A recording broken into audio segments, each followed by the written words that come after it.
तुम देखने लग रहे हो रियल हरियाणा शुरू होगा। राम राम सबने, मैं पिंकी किनाला और तुम देखने लग रहे हो रियल हरियाणा। तो फिलहाल मौजूद हम बरवाड़ा में, और जो रैली निकाली गई थी वह सबने देखी होगी। तिरंगा यात्रा जो निकाली गई है बैबलपुर से लेके बरवाड़ा तक लगभग 12 से 13 किलोमीटर का सफर रहा है। पूर्व एमएलए या पूर्व विधायक जो थे उन्होंने इस रैली का जो है नेतृत्व किया है। तो पूछना चाहेंगे इस रैली को निकालने का उनका क्या मकसद रहा है। राम राम जी। नमस्ते भाई।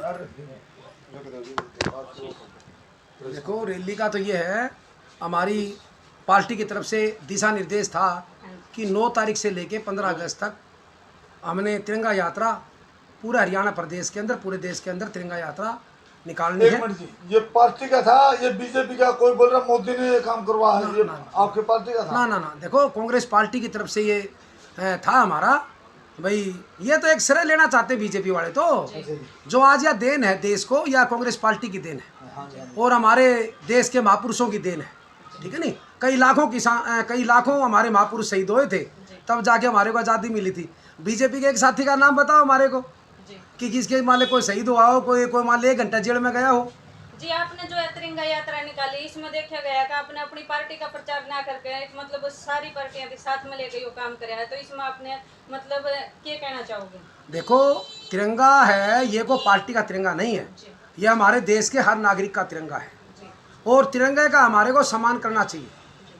हम बैबलपुर से चले, हमने मैसेज छुटवाया टेलीफोन के माध्यम से कि हम 13 तारीख को सुबह 8:30 बजे बैबलपुर इकट्ठे होकर 9 बजे हम बैबलपुर से चलेंगे।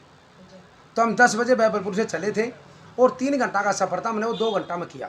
क्यों, कई हज़ार हमारे परिवार के सदस्य हमारे साथ थे, तो मेरा हौसला हुआ और ये यात्रा हमारी सफल हुई।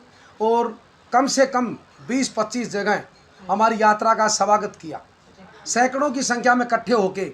जैसे कि सबसे पहले हमारा स्वागत किया सरसोद गांव ने, वहाँ पर बड़ा अच्छा फूल मालाओं से अच्छे खाने पीने का प्रबंध था। पकौड़े के रतन सरपंच है हमारे, भरत सिंह सरपंच है, उन्होंने पूरे परिवार ने इकट्ठा होके पूरी यात्रा का बढ़िया मान सम्मान कर रखा था हमारा। उसके बाद में हमारे भाई मनोज बिहान है, छोटे भाई बिछपड़ी से, नीरज हैं, दलबीर हैं, अनेक साथी बिछपड़ी गाँव में, उन्होंने भी बढ़िया यात्रा का स्वागत किया और चाय पानी का बंदोबस्त किया। इतनी लंबी यात्रा में देखा गया है कि शुरू से लेकर अंत तक आपके जो भीड़ है वह कम न होकर बढ़ती गई है। हर जगह ज्यादा से ज्यादा संख्या में लोग जुड़ते गए हैं। इसका पीछे आप अपनी किस सफलता ने लेकर चलो? देखो, 2009 में जब मैं बरवाड़ा के अंदर मेरी एंट्री हुई थी, उस दिन से लेके आज तक मेरा परिवार मेरे साथ बढ़े है। परिवार बिल्कुल नहीं घटा, परिवार मेरे को चाहता भी है। आज इतनी जगह स्वागत करना, ढाणी गान के कम से कम सैकड़ों लोग 2 घंटे से, सैकड़ों ज़्यादा ही थे मेरे ख्याल में, हैं 2 घंटे से वहाँ पर गांव में खड़े थे, कोई टेंट भी नहीं था, और वहाँ पर स्वागत किया।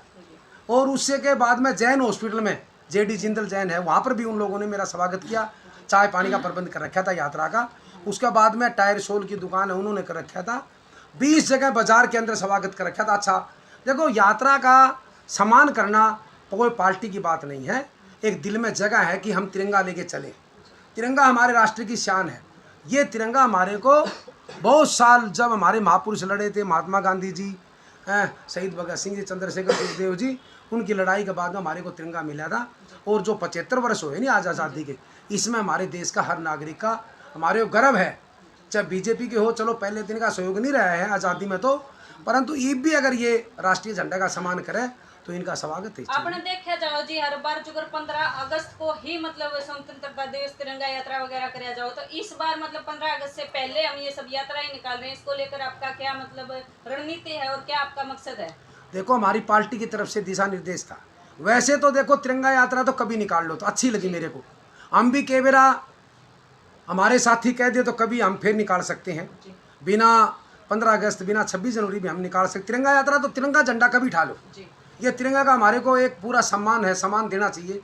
बाकी तो पार्टी का दिशा निर्देश है 9 तारीख से लेकर 15 तारीख तक पूरे प्रदेश और देश में तिरंगा यात्रा करनी। विधायक जी, आज आपने तिरंगा यात्रा निकाली और साथ के साथ में शक्ति प्रदर्शन भी जोड़ो। शक्ति प्रदर्शन तो मैं करता रहता हूँ।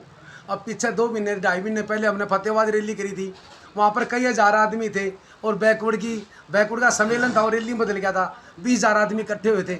शक्ति प्रदर्शन मैंने 2005 में राजनीति में आया था, मेरे से ज़्यादा किसी ने रैली नहीं करी हिसार जिले के अंदर, और मैंने इतनी बड़ी बड़ी रैलियाँ करा की है कि मेरे ऊपर बरवाड़ा हल्के का, हिसार जिले का, पूरा हरियाणा का पूरा हाथ है मेरे ऊपर, पूरा सहयोग। आज की बात करा तो आज कांग्रेस पार्टी के सभी नेता आपके साथ शामिल थे।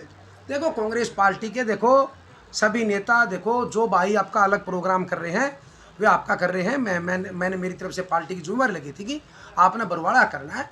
तो जो भाई जैसे प्रोफेसर राम भगत जी हैं, हमारे बड़े भाई भी हैं, और भाई नरेश सैलवाल जी मेरे छोटे भाई हैं, भाई अजीत प्रधान थे दिगदाना से जिला के प्रधान हैं कांग्रेस पार्टी के, और भी राजेंद्र सिंगला जी हैं, और भाई मास्टर मनोज हैं, भाई सुरेंद्र जी हैं, भाई रामफल कुंडू जी हैं, तो अनेक साथी ये सभी कांग्रेस पार्टी के हैं, ऐसी कोई बात सभी नहीं। तो नहीं थे जी, कल कुमारी शारदा भी आई थी, उसमें भूपेंद्र सिंह गंगवा ने भी निकाली थी, उसमें भी गुटबाजी आपके सामने दिखने लग रही है। गुटबाजी कहाँ है? मैं क्या कहता हूँ, 9 तारीख से लेके 15 तारीख तक हमने यात्राएं निकालनी है।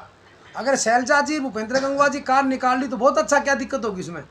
आज भी बहुत लोग निकाल रहे हिसार में तिरंगा 9 से 15। और मैं तो कह हूँ जब भी जिस भाई का जी करे नहीं, चाहे 365 दिन साल में हो, रोज तिरंगा उठाओ, बहुत बहुत अच्छा लगेगा।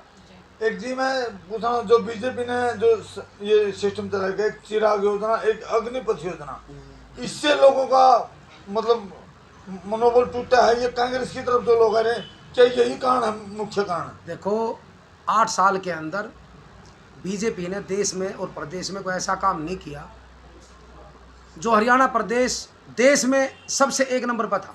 हकीकत बताऊं, आंकड़ा के हिसाब से बताता हूं, रोजगारी में और निवेश में 1 नंबर पर था। आज हरियाणा प्रदेश देश के अंदर आंकड़ा के हिसाब से कहे, चाहे घूचो झूठ वाले चैनल के माध्यम से कोई न्यू कहते बरवाड़ा को मैंने पेरिस बना दिया, एक अलग बात है, कोई कहता आदमी मुंह को पकड़ सका उसका। आंकड़ा जो बोलता है सरकारी आंकड़ा, हरियाणा प्रदेश देश में बेरोजगारी में और रोजगार में सबसे पीछे। आने वाले इलेक्शन में सर आप टिकट को लेकर और अपनी जीत को लेकर क्या कहना चाहोगे? क्या कुछ आपकी तैयारियां चल रही हैं? देखो तैयारी तो बरवाड़ा हल्का ने कर रखी है जी, पहले भी कर रखी थी 2019 में। बरवाड़ा हल्का मेरे को चाहता है, मेरे को वोट भी देना चाहता है, कोई बात नहीं, किसी कारणवश टिकट कट गई कोई दिक्कत नहीं। बाकी हुड्डा साहब का भी और चौधरी उदय भान जी का भी, जी, और हमारे राष्ट्रीय नेता सोनिया गांधी जी ने हुड्डा साहब को कहा है, देखो आगे चुनाव हो, हाँ जी, आज तो देखो टिकट किसी के पास नहीं है, हाँ जी, हमको बड़ी बात नहीं करते, जब चुनाव होगा तो हुड्डा साहब ने, चौधरी उदय भान जी ने एक ही बात कही है, देखो हरियाणा प्रदेश के अंदर जो जीतने वाले आदमी होंगे उनको हम टिकट देंगे। तो आप आने वाले इलेक्शन में आप अपनी टिकट को पक्का मानकर चल रहे हैं? नहीं नहीं नहीं, टिकट तो देखो जो भाई चुनाव की इच्छा रखे सारे पक्के माने। जी, मैंने आपको एक बात कह दी, नेताओं ने ये कहा है कि जिता हुआ आदमी को टिकट मिलेगी, जनता बोलेगी टिकट उसको मिलेगी। जी, एक जी आपने जो अपने आपके कार्यकाल में बरवाड़ा में देखिए कितना बढ़िया विकास करवा, जैसे तहसील बनवाना, कॉलेज करवाना, अपने अनेकों काम करवाए थे। अब जो 5 साल में जनता बिल्कुल दुखी है, क्योंकि आज जल भराव है बरवाड़ा के अंदर, गंगा जमुना सरस्वती तीनों नदियाँ जाती है, कि पानी का कोई समाधान क्यों नहीं है? बरवाड़ा की जनता ये मैं सबसे बड़ी मेन समस्या, ये समस्या कैसे हल होगी? देखो आपको बताऊं, मैं 2009 में मैंने चुनाव लड़ा था, 17,000 वोट बरवाड़ा के अंदर थे। आज बरवाड़ा शहर में 32,000 वोट है, देखो डबल हो गए। चाहे बरवाड़ा के लोग बैठे इनको पूछो। अब 8 साल में 8 5 मेरे वाले 13 साल हो गए, 13 साल में आबादी डबल होगी, हाँ जी, तो देख काम भी डबल हो गए। अब जो 13 साल पहले समस्या नहीं थी आज वो डबल समस्या हो रही है। और ये बीजेपी के साथी जेजेपी के साथी ये कहते हैं कि घोड़ेला साहब का समय में काम नहीं। मैं कहना चाहता हूँ हमारे समय में समस्या नहीं थी, आज बरवाड़ा का क्षेत्रफल डबल हो गया है, डबल होने से समस्याएं बढ़ गई। अब 3 साल तो हो गए जेजेपी का मेले को, 5 साल बीजेपी के, 8 साल हो गए। 8 साल में ये नदी वैसी की वैसी बह रही है। 2019 में जब मैं चुनाव के अंदर बरवाड़ा शहर के अंदर आया था, उस दिन बड़ा बारिश होगी तकड़ी, हमारी यात्रा थी उस दिन भी, तो उस दिन भी हमने कहा था बरवाड़ा के हमारे साथी मेरे को चाहते भी थे, इसमें भी कोई शक नहीं, वो टिकट कटने से लोग थोड़े से गुमराह होके बीजेपी को हराना चाहते थे, जेजेपी को देंगे वोट, नहीं तो बरवाड़ा शहर मेरे को आज भी चाहता है। बरवाड़ा शहर ने मेरे को 5,000 वोट निर्दलीय को दिए मेरे को, और बरवाड़ा शहर आज 20 जगह मेरा सम्मान किया है। मैं देखो तय दिल से बरवाड़ा शहर का धन्यवाद भी करता हूँ। आप आगे विधायक बन गए अगली योजना में, तो सबसे पहला विकास करे ये होगा, बरवाड़ा में पानी नहीं रुकेगा। बरवाड़ा में पानी की बात नहीं है, हमने बरवाड़ा देखो मेरे ऊपर कोई कंडीशन पहले भी नहीं थी बरवाड़ा की। बरवाड़ा की जनता को पता है कि रामनिवास घोड़ेला अगर बनेगा तो बरवाड़ा का विकास होगा। हम हमारे से जनता डिमांड नहीं करती, जनता को पता है कि इस आदमी ने पहले भी कराया और आगे भी यही करा सका बरवाड़ा का भला। हमने एक कॉलेज बनवाया बरवाड़ा में, 2500 बच्चे उस कॉलेज के अंदर है। अगर परमात्मा ने सुख दिया और परमात्मा ने साथ दिया और हमारा बरवाड़ा हल्के का साथ रहा नहीं, तो भाई आगे आने वाले समय में एक लड़कियां कॉलेज बनवाएंगे हम बरवाड़े के अंदर। ये मैं आपके चैनल की बात बताना चाहता हूँ। विधायक जी कुलदीप बिश्नोई ने कांग्रेस पार्टी छोड़ी। हाँ, छोड़ा। विधायक जी कुलदीप बिश्नोई ने कांग्रेस पार्टी छोड़ के बीजेपी ज्वाइन कर ली, इसको लेकर के कहोगे जी? कुलदीप बिश्नोई का कोई जनाधार नहीं है।